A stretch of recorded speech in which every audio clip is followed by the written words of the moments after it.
السلام علیکم ورحمۃ اللہ وبرکاتہ۔ میرے پیارے بھائیوں، آج کی اس ویڈیو میں ہم آپ کو 3 ایسی عورتوں کے بارے میں بتانے والے ہیں کہ جن کا رمضان کے مہینے میں روزہ رکھنا حرام ہے، اور اگر وہ روزہ رکھتی ہیں تو ان پر اللہ کی طرف سے عذاب ہوگا۔ تو اس ویڈیو میں ہم آپ کو بتانے والے ہیں، غور سے سنیے گا۔ تو چلیے شروع کرتے ہیں۔ میرے پیارے بھائیوں، روزے کی فرضیت کی 3 شرطیں ہیں۔ پہلی، اسلام کا ہونا، دوسری بالغ ہونا، اور تیسری ہوش و حواس اور عاقل ہونا۔ یعنی روزے تمام ایسے مرد عورت پر فرض ہیں جو بالغ ہو اور اپنے ہوش و حواس میں ہو اور دین کی سمجھ رکھتے ہوں۔ اور روزے کی فرضیت ادا کرنے کی 2 شرطیں ہیں۔ پہلی، صحت مند اور تندرست ہونا، اور دوسری مقیم ہونا۔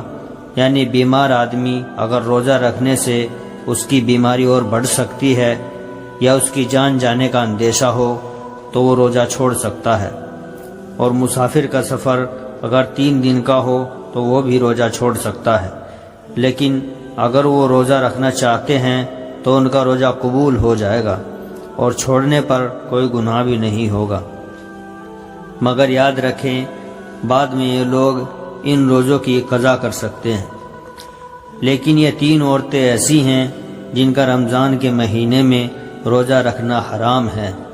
یعنی یہ عورتیں رمضان میں روزہ نہیں رکھ سکتی، اور اگر رکھتی ہیں تو اللہ تعالیٰ کا ان پر سخت عذاب ہوگا۔ تو وہ عورتیں کون ہیں؟ چلیے جانتے ہیں۔ نمبر 1، حیض کی حالت میں۔ جو عورت حیض کی حالت میں ہو، یعنی جس عورت کے پیریڈز چل رہے ہوں اور وہ روزہ رکھتی ہے تو اس پر اللہ کا سخت عذاب ہوگا۔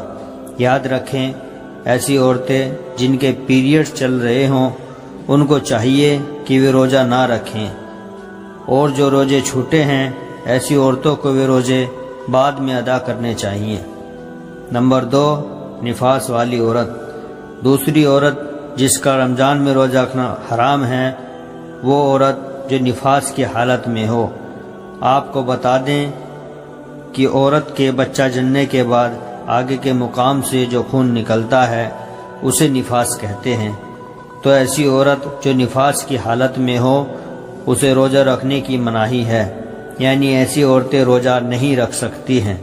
اگر ایسی عورت روزہ رکھتی ہیں تو اس کا روزہ تو قبول نہیں ہوگا، بلکہ اللہ کی طرف سے اس پر سخت عذاب ہوگا۔ تو ایسی عورتوں کو چاہیے کہ وہ رمضان کے مہینے میں بھول کر بھی روزہ نہ رکھیں۔ لیکن یاد رکھیں، ایسی عورتیں بھی بعد میں جب وہ پاک صاف ہو جائیں تو چھوٹے ہوئے روزوں کی قضا کریں، یعنی انہیں بعد میں ادا کریں۔ نمبر 3، حاملہ یعنی پریگننٹ عورت۔ تیسری عورت وہ ہے جو حاملہ ہو یعنی پریگننٹ ہو۔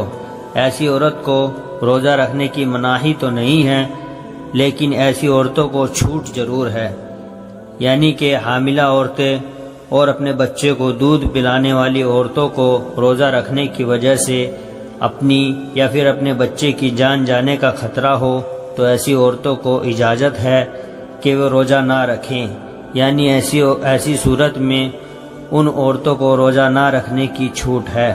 اگر ایسی عورتیں رمضان کے مہینے میں روزہ نہیں رکھتی ہیں تو ان کو کوئی گناہ نہیں ہوگا، لیکن ایسی عورتوں کو بھی چاہیے کہ وہ ان چھوڑے ہوئے روزوں کو بعد میں ادا کریں۔ یہاں ایک بات دھیان رکھیں کہ حاملہ عورتوں کو حیض اور نفاس والی عورتوں کی طرح سخت مناہی تو نہیں ہے کہ وہ روزہ نہیں رکھ سکتی ہیں۔ حاملہ عورتوں کو روزہ رکھنا حرام اور ناجائز نہیں ہے۔ ایسی عورتیں چاہیں تو وہ رمضان کے مہینے میں روزہ رکھ سکتی ہیں اور نماز بھی پڑھ سکتی ہیں۔ ان کا روزہ اور نماز قبول ہے۔ تو میرے پیارے بھائیوں، ویڈیو اگر اچھی لگی ہو تو لائک کریں، اور ویڈیو کو اپنے دوستوں رشتہ داروں میں شیئر کریں، اور ہمارے چینل اسلام میں نور کو ضرور سبسکرائب کر لیں۔ السلام علیکم ورحمۃ اللہ وبرکاتہ۔